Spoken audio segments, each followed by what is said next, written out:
Let's get some analysis now with Keir Giles, who's a senior consulting fellow in the Russia and Eurasia program at Chatham House. He joins us now from Northamptonshire in the UK. Really good to have you back with us, sir. Firstly, can we start with Vladimir Putin's comments? Because it's becoming clear that he still favours one all-encompassing deal in order to end hostilities with Ukraine, whereas Ukraine wants to see a quick ceasefire enacted pending negotiations for a longer-term deal. Who will win out, do you think, in all this? Will we see the US proposal be implemented, or might Russia change things?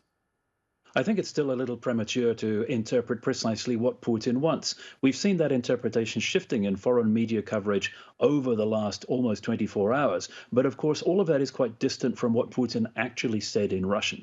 There haven't been objections, there haven't been acceptance. Instead, it's stalling. It is putting forward a number of questions about how this ceasefire would actually work while appearing to be on board and constructive. The last thing Putin wants to do is offend or alienate Trump.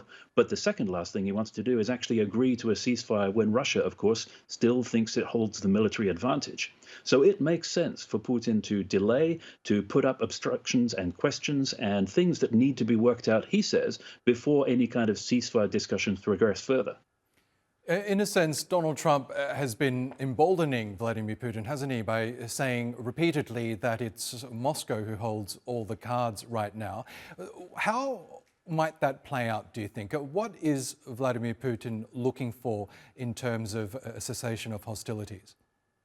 Well, Russia, of course, does hold a lot of the cards primarily because they've been handed them by the United States. And that goes with the initiative on these ceasefire discussions as well. Now, there has been an idea, a format for a ceasefire thrashed out between Ukraine and the United States. But it's Ukraine that is being coerced into agreeing to it, and Russia is simply being invited. And that's a key difference. And that allows Russia to set up all sorts of additional demands for playing along with this ceasefire agreement. We've heard mention of some of those possible demands already in Putin's speech yesterday. That may be what is being now taken back to the United States by the envoy Steve Witkoff, who we understand had a meeting with the Russian side late yesterday evening. So the question is, how exactly does the United States respond to any additional demands that have been put forward for Russia to sign up? Will it once again leverage Ukraine and force the Ukrainians to actually sign up to something that disadvantages to them simply because the United States wants to prioritize a ceasefire over actually achieving peace? As you say, the US put a lot of pressure on Ukraine to come to the negotiating table. We know that before Vladimir Zelensky agreed to this deal, Washington had cut off all military support and intelligence sharing to Ukraine. But we know Trump has also threatened further sanctions on Russia if it didn't agree to some sort of a deal. How real is that threat to Moscow, do you think, and will it work? I think Moscow has every justification in ignoring those threats because we've heard them before.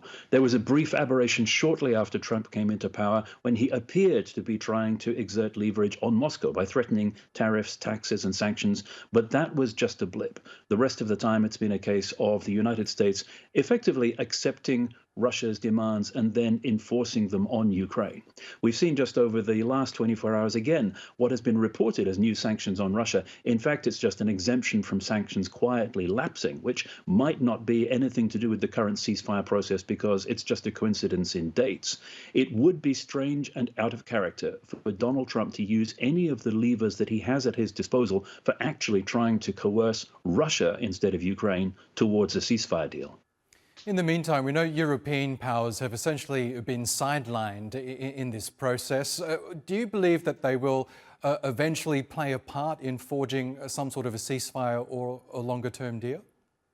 Well, the time for European partners and, in fact, Russia's other neighbors and rivals near and far to act is now, but so far there's been a great deal of discussion and very little action. Some of the plans that have been put forward for how European states could make themselves relevant in the future security of Ukraine and therefore the future security of Europe seem a little distant from reality. They've been made contingent on US backing, which the United States has said it's not going to give, and on Russian assent, which of course Russia is not going going to give, because the whole point of a peace enforcement force in Ukraine would be to prevent Russia attacking again. So they will not agree to this under any circumstances. Within those constraints, Europe still has room to maneuver, but the time is rapidly running out. Okay, Keir Giles, we'll have to leave it there, but really good to get your analysis. Thanks again for joining us. Thank you.